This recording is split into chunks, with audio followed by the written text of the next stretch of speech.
Welcome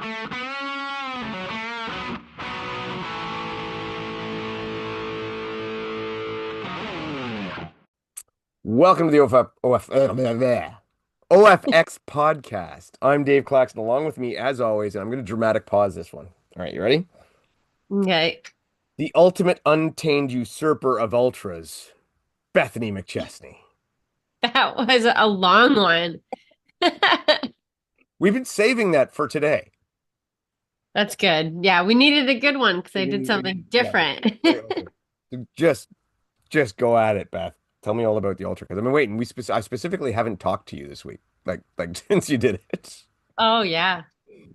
Oh, yeah, it was such a cool experience. Like I signed up for it for all of those reasons because I wanted something that was different. I wanted to like go through the process and learn, and I wanted to like I genuinely wanted to see like the suffering level. And I know it's so interesting because perspective is everything. And to people that have done 100 milers, 50K is like a baby ultra, and people that race fives and tens, 50K is like out of this world. So it's just so funny where that one thing kind of lies to you. But I mean, to me, this was far further than I ever really said I would ever go. So I wanted to see what it really felt like, and what kind of the processes that I went through, and where it would start to really get hard, and would I bonk really bad, and like all those things. I was just so curious about the ultra world. So and I genuinely really miss trails, doing all of this indoor stuff. So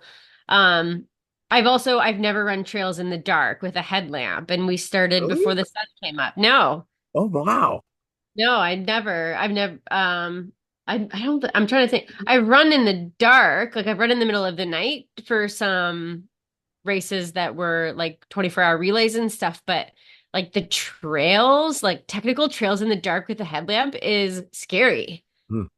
But Yeah. it wasn't as scary as I thought it could be because that was the early part, so I was around a lot of people. Um, but still, like the risks of falling are really high because you're not seeing in front of you. So that was kind of cool. It was raining for the first 2.5 hours. It was cold, but I think coming from Spartan, where some of the element stuff is so blown out of the water in some ways, you're like, okay, there's some river crossings. I Like, was gonna okay, say, yeah, was there like I saw like some creek cry. How deep that get? so in total there was probably about 20 creek crossings.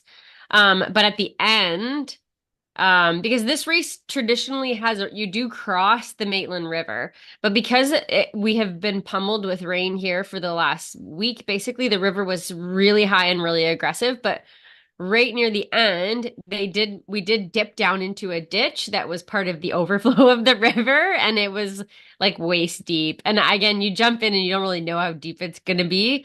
And I was like, man, like we're almost there, and I'm dry at the moment, and I know it was on that line of it's cold, but when you're moving, you're fine. But as soon as you stop, you're going to be freezing. So now I'm soaking wet. But yeah, it was pretty deep. But we were in and out of water constantly, lots of and lots of mud. Which again, that was the part that it didn't scare me because of kind of where we come from with Spartan racing. But I I will say I was a little bit concerned about how early my legs started to hurt.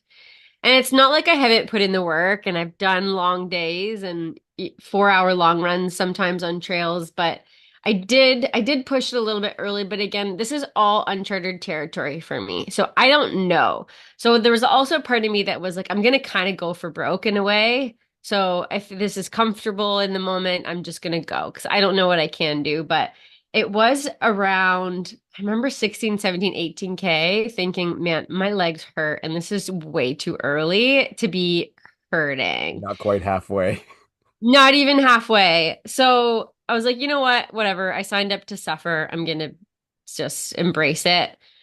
A lot of the problem I think is for me, it was so technical. We don't live in a town that even has hills. Although we did our best to go out and do trails once in a while outside of town, it's not enough if people are running this kind of stuff every day. So a lot of the technicality of it really did start to get to me. My feet started to hurt really early again, just from the rocks and the roots and the up and down and up and down. But yeah, so it was a grind, and um Jeff and I ran together until about 30K, and then his body had enough. He's been struggling with a foot injury, so hasn't put in running volume in the last few weeks. So at that point, I was like, I'm gonna go, because it's really hard in an ultra too, because you go through good phases and bad Mm. phases. So if I'm having a good phase and he's in a bad phase, then I'm either holding back or he's pushing too hard. So it's really hard to run with someone when you're kind of in a bit of race mentality, I suppose you could say. So I did leave him at the 31K aid station, and I didn't think he would drop out. But you don't always know how bad someone's suffering because they don't always tell you. So he did end up pulling the chute, and yeah, from there I was like, I'm gonna race. It's funny to think you only have 23K or whatever to go, and now you're gonna start to turn it up. But Downhill from there.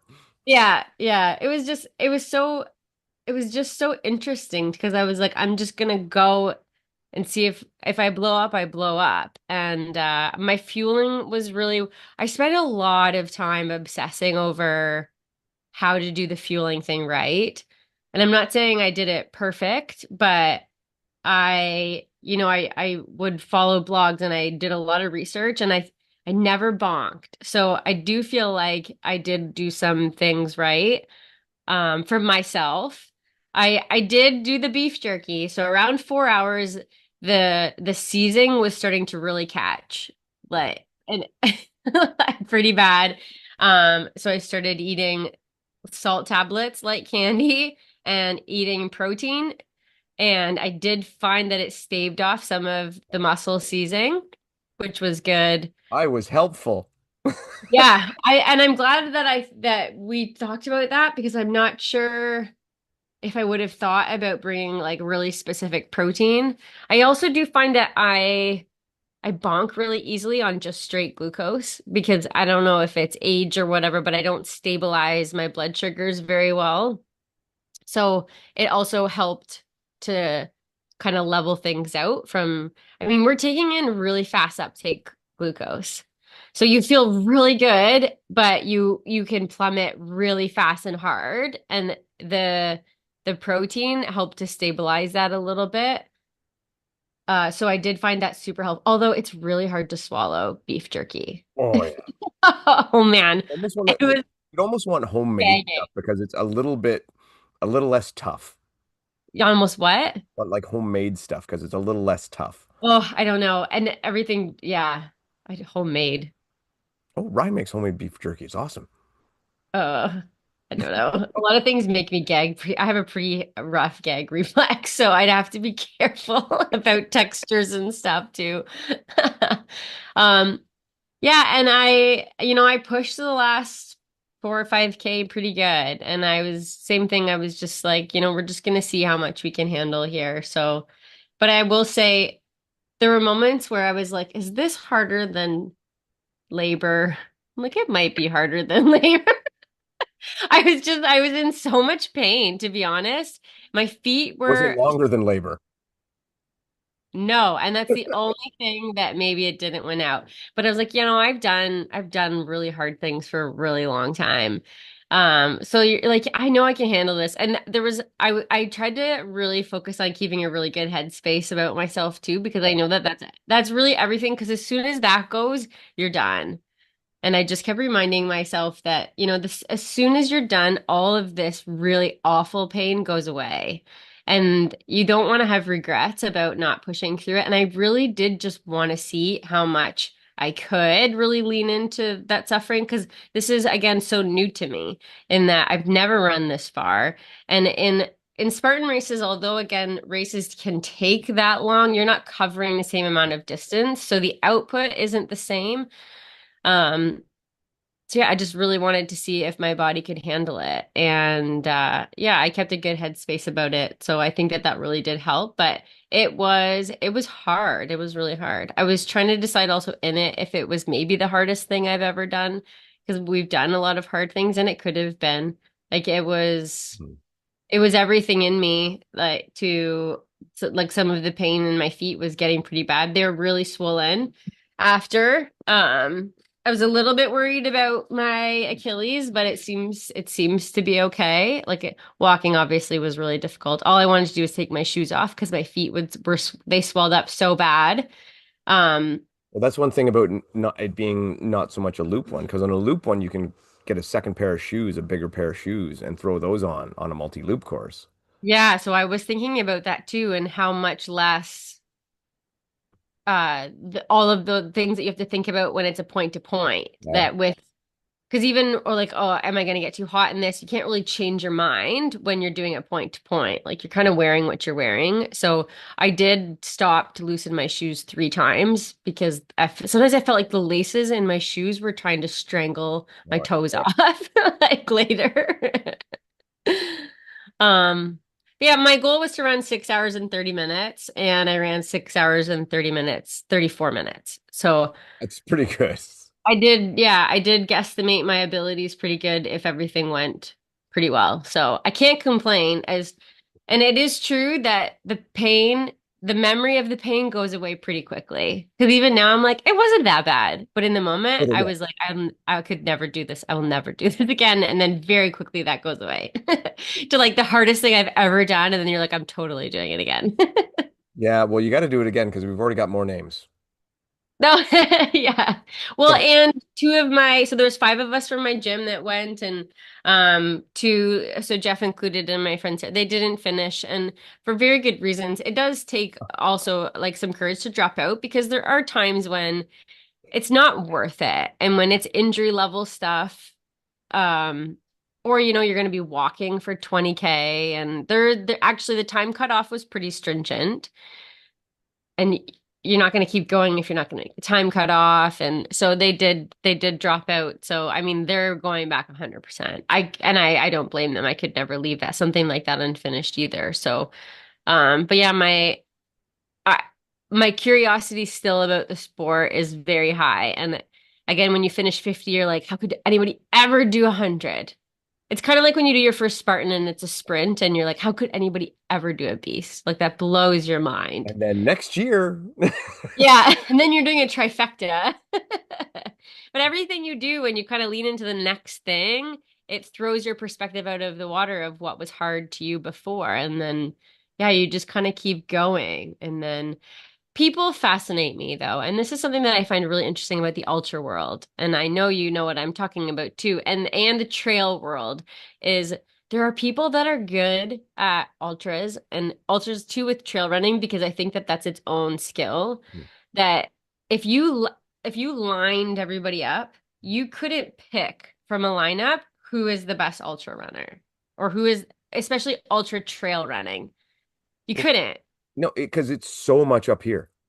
Mhm. Like it's so much in the head and so much sheer, because you can sheer willpower past your physical abilities. Yeah. Mhm. Well, I mean that's probably not a completely accurate term, but Yeah. if you have that willpower, you can push your body beyond so far compared to some people who are way fitter than you, but don't have that mental fortitude. Yeah.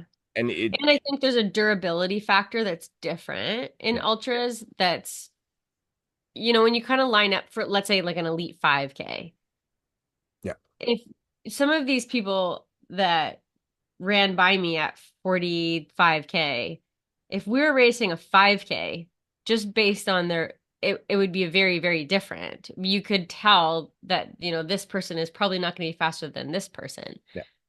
But their durability over that amount of time, and their body's ability to handle like the pounding and the up and down is different.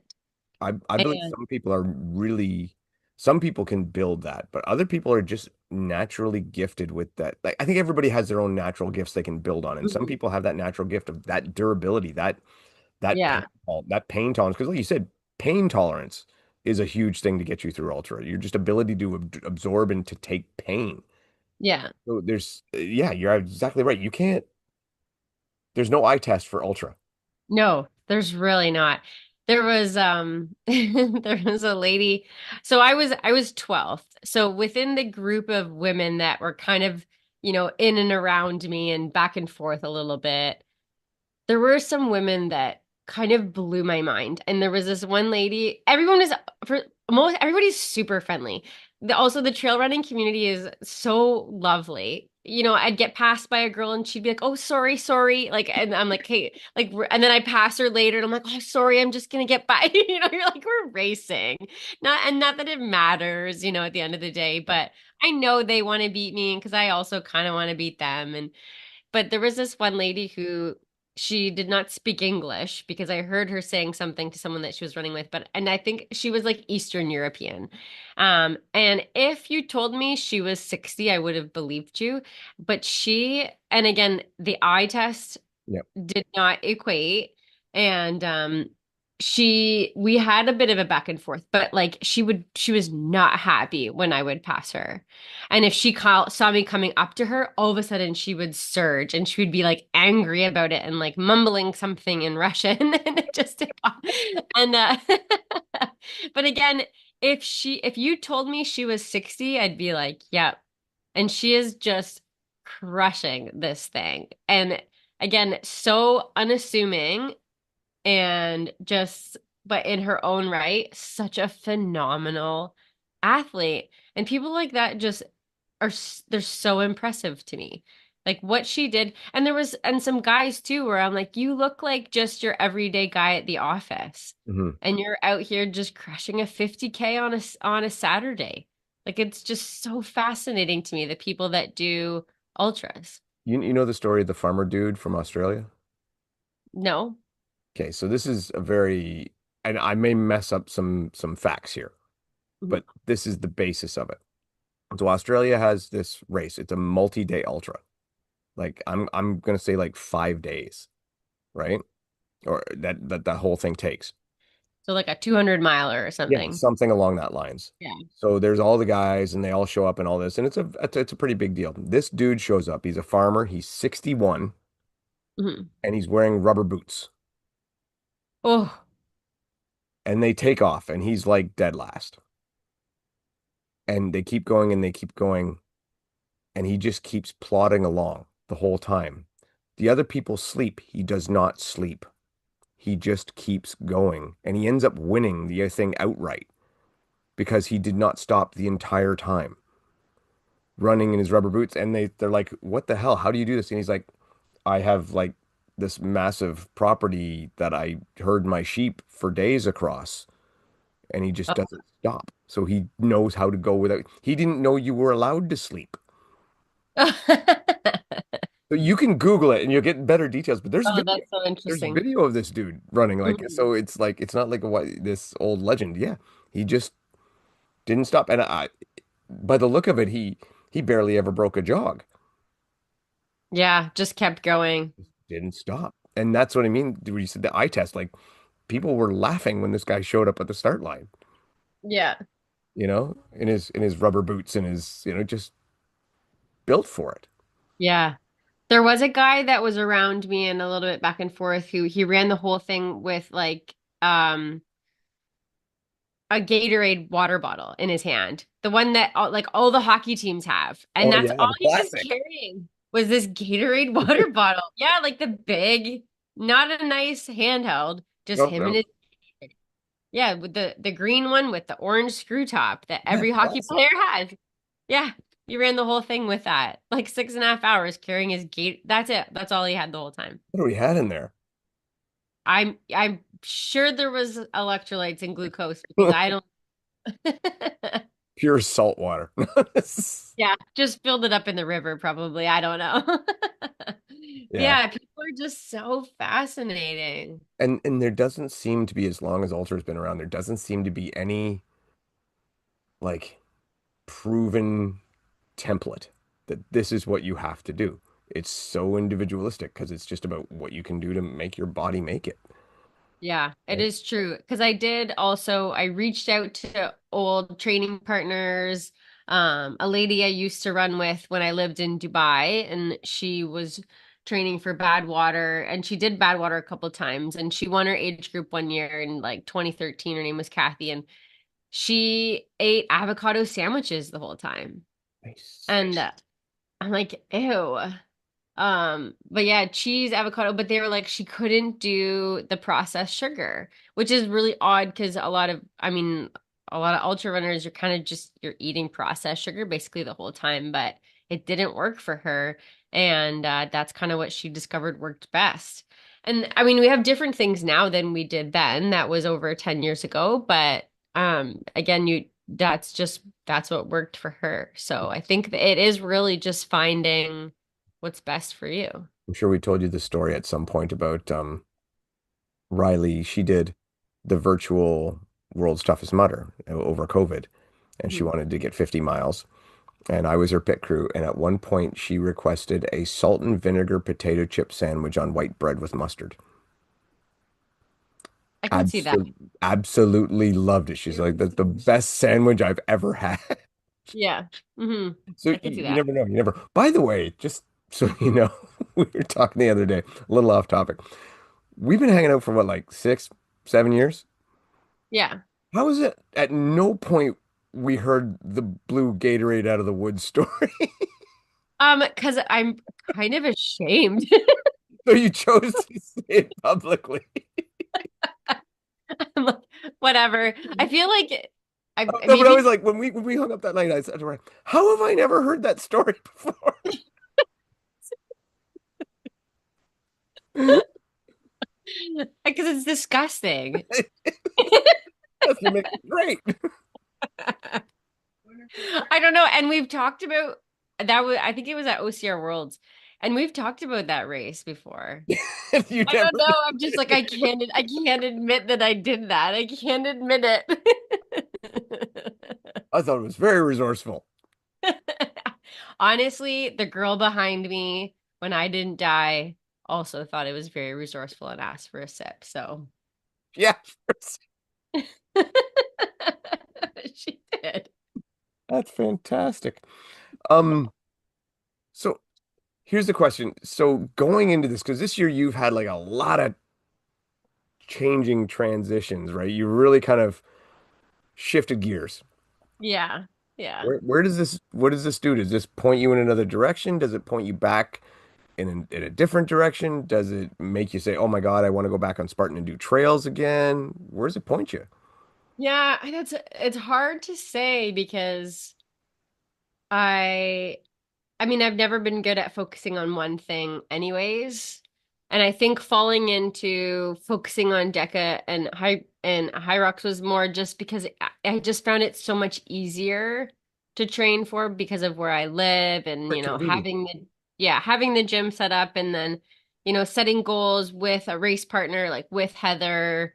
You don't want to disappoint them. And so it was easy for me to focus on that because, it made sense and it was also for something bigger than just me. But I felt such a deep mess it for racing outside, being in the elements, in the trails, in mountains, which is why I signed up for this one in the first place. Still kind of unsure about how I feel about the whole Spartan racing thing. So, I mean, I being in the trails this weekend and it was so beautiful. Racing in October in Ontario is really, really beautiful. And it did make me really miss it. And the rain and the mud and all of that too, just being in the elements. Like I do really love that. So I don't know. I have to really sit down and contemplate. I am 100% doing two more 50Ks next year. In one in May, one in June. Oh, So like back-to-back months. That's yeah, 4 weeks apart.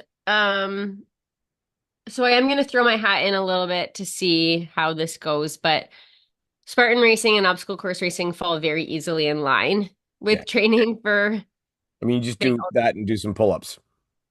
exact pretty much to super simplify it. So but that's not to say I'm not going to do a high rocks next year, but it will probably not be my focus. I feel like really I get a lot more joy out of being outside and running in trails, being in the mountains. I also don't, I feel like with high rocks, I probably have potentially hit my ceiling without dramatically changing who I am. Um, so I don't know. I feel like there's a lot to learn for me in this world. So it's, yeah, it's just been such a really interesting learning experience for me. So I feel like I'm probably going to end up leaning towards that when I get what I feel excited about that. So I think that's kind of where you have to go, you know? I want to, for me, one of the reasons I've been doing this for so long is I focus on things that do bring me joy. And if it's not anymore, I'm not doing this for money or anything. So if it's not bringing me joy, then I move to what is. And that's probably why I've been able to race for 25 years without really any breaks. Because if it's bringing me joy, then I'm just going to kind of lean into it. So it might be right now in the baby ultras. I don't know. And will I jump in some Spartan races? Probably. Well, and I mean, we talk about stuff like this before. You don't need race monogamy. You can do whatever you want to do. You can just, this looks cool. I'll go do that. There's nothing Yeah. wrong with that.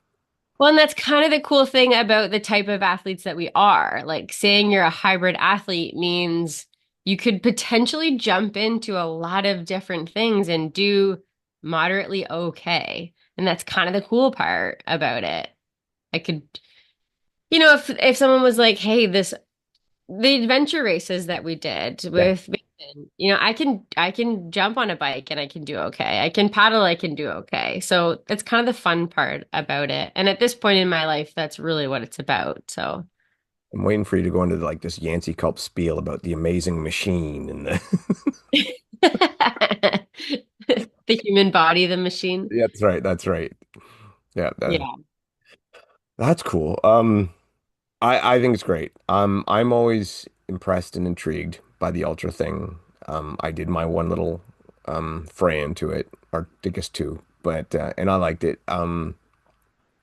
It was very interesting. For me, it was just the training was just too the training. I just didn't enjoy the training for it, Yeah. and that's why Well, and that's the other part of the event is you have to love the training. yeah. And I think Hmm. that's what really picks the races that you like to do the most is the training that you like to do. Because if Yeah. you enjoy training for it, you're going to be better and you're going to enjoy the race more. Yeah. Well, and it's something to think about. If you don't enjoy the training, then maybe you're not picking the right races. Because I think, and I've seen this with high rocks where people like the idea of high rocks, but they're not running. Mhm. Like running is literally half of the race. I would So I would say more. as Mm, a percent of the importance of it, it's more. yeah. So if you maybe it's not. I think it's still great to do the races and experience them, but if you're like, I hate running, but I really want to do high rocks, well, you kind of have to run. So I don't know, maybe you're kind of picking the wrong thing. I don't know. Until there's a high rock strong, which Well, there's not at this point. there's little ones in the gyms and stuff. There is one coming up in F45 in Kitchener. They're Yeah. gonna have Mhm. one. That'll be a good one. They put on some good events. And yeah, so there's a lot, I've done at Murray at Fetchick's gym and stuff, but it's not really recognized, right? Yeah. So, but there's tons of things that you can do if you're not big into running or you just like doing a little bit of running. There's tons of them, right? Lots Yeah. of things and more coming up per day. LT Games, which was this weekend, and I assume you have not watched it yet and not had a chance. No, I know I looked up results, Yeah. but So I think you should watch a bit of it and we'll talk about that next week because I want to get your take on some of the live stream stuff. You don't okay. have to watch the whole day thing, but just watch I'll send you the link for the highlighted racers. Yeah. Yeah. Yeah. When you watched it, were you able to tell what they chose? They would talk about it a little bit. Yeah. Okay, because that's what I'm most curious about. Yeah, they would talk about it a little bit. There's some work to be done on their stream. We'll talk about that later. But for a first time stream and a first time event, they did a very, very good job. Mhm. I mean, obviously there'll be things like I said, we'll talk about and we can discuss and pick apart. But I want to make sure that you get a chance to watch it first and go through Yeah. it. Um, Hmm. for me, this weekend I did my first Deadly Dozen event. Hmm. Deadly Dozen strong. I've got a skull dude right there. There he is. Little So it pack. was Deadly Dozen without the 400s. Yes, it was just the event. So it was in the gym, was in Pure Impact, was in there. Um, it was so I actually kind of did three runs on the day. I did Ryan and I showed up. We did a doubles together. Then I did a solo, and then we did this kind of made up four-person thing with John and Sue because Sue's got some shoulder issues right now, so she couldn't do her part. So we just made up our own little relay. By the way, it was much like a Spartan sampler. So much fun. When you make your own shit up, it's a lot of fun. Just smash this thing and tag off. Exactly. It was smash and switch 100%. World record holders. There you go. You get a world record. You get a world record. Yeah, so I mean that was really fun. But so I mean, to no surprise enjoyed the doubles with Rye the most. We had a great time. Um I would definitely consider doing that again. Well, I wouldn't consider. I would definitely do it again with Rye again. I did my own solo afterwards. I actually overpaced it, so I went too slow in the beginning. And I mean, do you even know the layout for it? No, I've looked at it for sure. I just remember thinking it's a ton of overhead stuff. Yeah, it is. And like a lot of ground to overhead, shoulder to overhead, overhead holds when you like overhead, overhead, overhead. Yeah. It is taxing. If you do not have good shoulders, it's not the race for you. Yeah. I will Yeah. say that straight out. How I Now, felt about it. luckily, I'm pretty shoulder strong. It's a strong point of mine. So I worked out well, and that's part of what happened to me was I paced so much expecting this hard hit later on that kind of happened and kind of didn't. So we'll go through it. Farmer's carry right off the bat, 240-meter farmer carry, and what was the weight was I think they were like 55 pounds each hand. So Mhm. it's a long farmer carry. And deadlift with like 70-pound kettlebells or something. My weights are a little bit off, but it's 70-poundish kettlebell for 60 reps. Okay, it was 70. There you go. For 60 reps. So a lot of reps there. What I noticed in the beginning here is just massive amounts of grip. Yeah. From farmer carry to deadlift with a kettlebell to lunges, 60-meter lunges, walking lunges, but again with a suitcase grip, Hmm. right? 30 pounds in each So, hand. and you don't have a break between these things because you don't have the run. Yeah, so no recovery between them, right? And then Hmm. from there to 60 dumbbell snatches, alternating snatches. So yeah, at 35 pounds. So the first thing you got to as a break was alternating snatches because your one hand finally wasn't holding on to anything. And you cannot wear grips. You can wear gloves, Okay. which I didn't, but yeah, and also no chalk. Oh, that's a rule. Yeah, that's a rule. No chalk. Ugh. Yeah, somebody tell Joanna. Too soon. No, it's not. Harping on that one for a while. Um, so then your first break is 60 meters of burpee broad jump. So 60 meters of burpee broad jump, we're saying like, ooh, that's 20 less than high rocks. Great, fantastic. Like, oh, and burpees is the break. Burpees is the break. So, but the thing about it though, and this is something I don't like about it, is that the rules are a little lax, not just in the judging, but in the writing, right? If it were me, I would want to clean up a lot in there. But for example, there's no real rule as to where you place your hands. So like So can you flop right down? it's that's the thing. They're vaguely like if you watch the video, he says you don't flop right down pretty much, but there's no distance, there's no guideline, right? So it is what it is, I guess, right? Mhm. So you do that. After that, 60 reps of goblet squats, 35 pounds. So not very heavy at all, just a 35-pound kettlebell, but Pretty high reps. high reps. And again, you're no break, right? You Yeah. got no little run to shake out or anything. Then a front plate carry. So 55-pound plate, right? And just carry it in front of you however you want. and that was 240 meters of that. So you were just going down, back, down, back, Down, down, back, back. down, back, down, back. Yeah, 12 times. So, yeah. And that was, that was okay. I found I was just the way my hands were because my arms are actually quite short. I was able to kind of lock my fingers together and then the plate didn't slide right through because my arms aren't long enough. So it just sat there. So that was all right. Then 60 push press, 30 pounds in each hand for men. To me, that's a bread and butter that kind of went well. But at this point, since this is the early part of the shoulder thing, I didn't do as much here as I could have. I took more breaks than I could have because I was waiting to get hit really hard on the shoulders. Hmm. And I'm like, okay, this is the beginning of the shoulder gauntlet. Just take it easy. Then into 120 meters of bear crawl, which is horrid. It's Yeah. just horrible. It really is. And the worst part was I thought I was done halfway through. Like I thought that was it. And they're like, no, it was Rye was actually judging me. She's like, okay, you're halfway. I'm like, what? Shit. Uh, So then anyway, kept going with that. And again, at this point, your shoulders are supposed to be cooking, but to be honest, my legs were more tired than my shoulders. Um, and this was my second race of the day. So then after the bear crawl, dumbbell clean and press. Oh, sorry, not dumbbell, plate clean and press. So it's a 35-pound plate, touch the ground, put it straight over your head. That was yeah. again pretty easy then. But what is harsh is right after that, you go into that same plate and overhead carry. Ugh. So yeah, you got to hold that over your head for 180 meters. Yeah, 180 meters. And then the end was 20 reps of devil press with, was it 25 or 20? 25 in each hand. Those were, I know a lot of people struggle with those. Again, I had paced myself, so I hit those pretty fast, especially the last couple, and I went through it. So I was a little off on the time that I had wanted. I had wanted to be like a 35, and I ended up like 39. Hmm.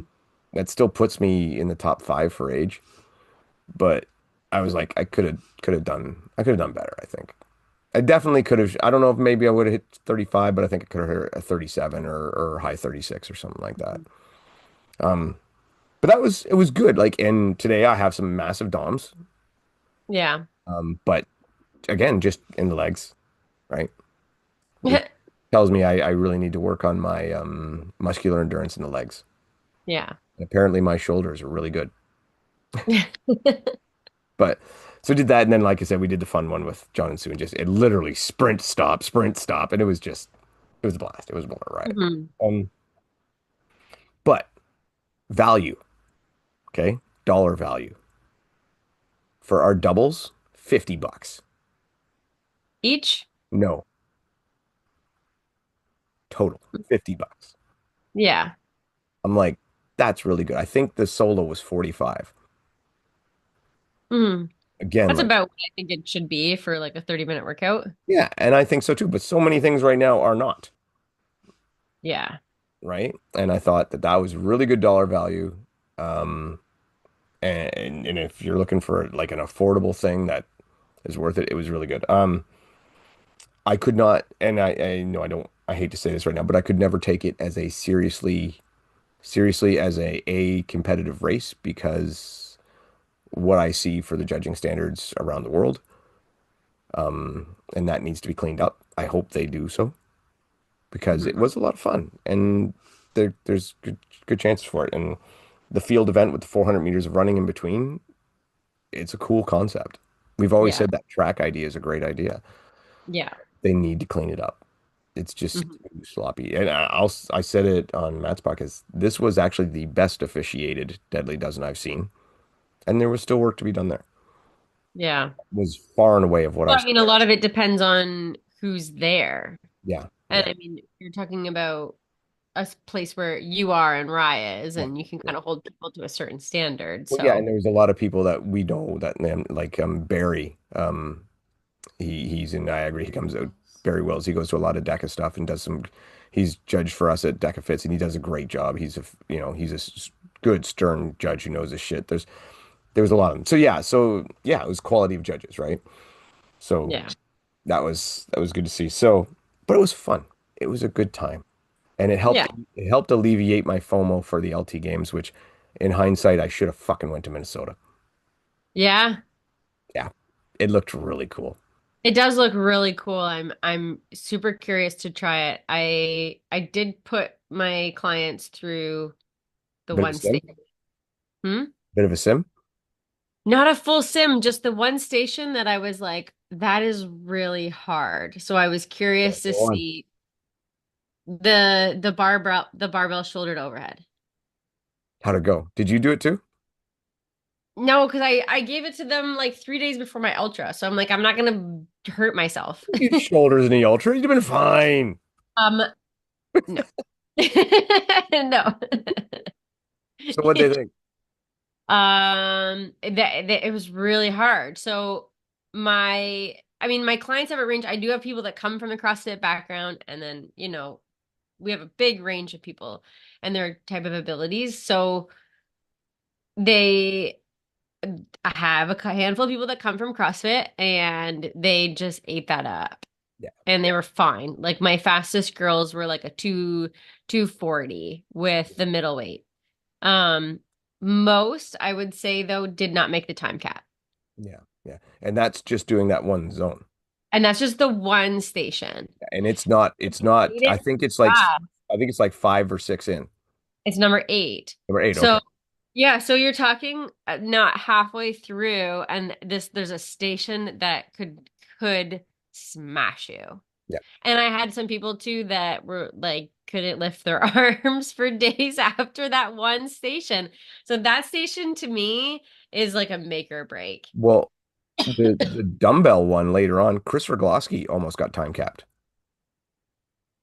Oh, on, the ground to overhead. on the overhead. Yeah, literally, I want to say she made it by like less than 10 seconds. Wow, yeah. So yeah, she was really close. So Hmm. it's Well, and not, again, it's after you've done these other oh yeah, things. it's even further down. Yeah, exactly. So I So don't know. This event is really interesting to me because I could see myself not being able to do it. see, it's interesting for me because it's just so up my alley. Mhm. You know, like I'd make no, don't be, I'm not serious, like I'm not like an elite level person, but I think for age group, I could do very well at this event. And I enjoyed it. Like I enjoyed the sim. I enjoy that training, right? It's got a Mhm. little bit of running. I want a little bit of running, right? Yeah. So Hmm. it's I'm totally down for it. I can't wait to get a chance when when they place the next one. I'm going. That's Yeah. it's on my list to go to. Hopefully it's in a cool spot, and even if it's not, I don't give a crap. I only ever see the hotel and the venue, so what do I care? But there's a Lifetime gym 35 minutes from me, and it's Right now? yeah, and it's big. Not a games, but there's a gym, a Lifetime that I think is big enough to host one of these. So the interesting thing, and again, we're going to talk about the LT games at some point, but this ski erg thing was attached to the rig. Yeah, it's a torque ski erg. So Okay. all their equipment was torque equipment. So it was torque wall balls, torque ski erg, torque rower, right? That was all torque. Um, Mm, and my understanding is, I know for sure the rower is a magnetic resistance rower. So it okay. feels different. And apparently is harder. So a lot of the people were saying that like if you were rowing on like a 5 on a concept, you're going to want to drop down to a 2 or a 3. Okay. Yeah, and yeah, well, we mentioned it when we talked with Wes, right? I'm like, I don't know what Rye's going to do. She rows at a 1 on the concept. We're going to have to like snap it in half or something. I I have don't to know. train a little bit at a higher one just for Yeah. this then. But I did hear on the counter that the ski erg was easier. Huh. Okay. Yeah. So anyway, it'll be interesting. Yeah, we'll watch it. We'll go all through it, and I'm really excited about it. But a lot of positive things, but there's a lot of things they need to help. Not help, but clean up. Yeah. You It know, looks good. it does. It does, Ed. But one thing I will say, and you've already seen this, very professional setup. Yeah. Like Yeah. it's small event with big time event effort, Yeah. right? And that I think is Which is huge. nice though too, because I think like High Rocks is, as things go, it's so far one way. Hmm. Big event, lots of people, and not everybody likes having being in a venue with 5,000 people. I don't at all. I don't like it to have to wait in line to just cross a walkway, like to go to the God back. forbid to go to the bathroom. It's like a process of thinking how much time it takes for me to get from one side of the room to the other, and it could be 20 minutes because of crowds. Like that stuff stresses me out. The smaller event stuff is definitely where I feel a lot more comfortable. Yeah, yeah, me too. And I just like that feel, like that community feel. Everybody knows everybody almost, or you can talk to everybody. Yeah. I mean, it's no secret. I enjoy CrossFit more when it was like 500 people at the event. There's no way they were going to survive with that, but that's the way I liked it. Yeah. Yeah. Same. Yeah. Hmm.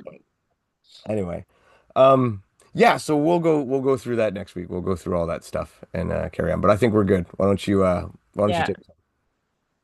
Yeah, thanks so much everyone for listening. And I did want to say too, I got a lot of really nice messages over the weekend. So I appreciate it too. And yeah, thanks for your support and encouragement. And I did get some messages too with some tips, and I do really appreciate it. Again, a lot of you do have a lot more ultra experience. So, I appreciate all of it and just all of the support. So thanks again to everyone that kind of messaged me about it. But yeah, and thanks as always for listening. And congrats, Beth. Good job.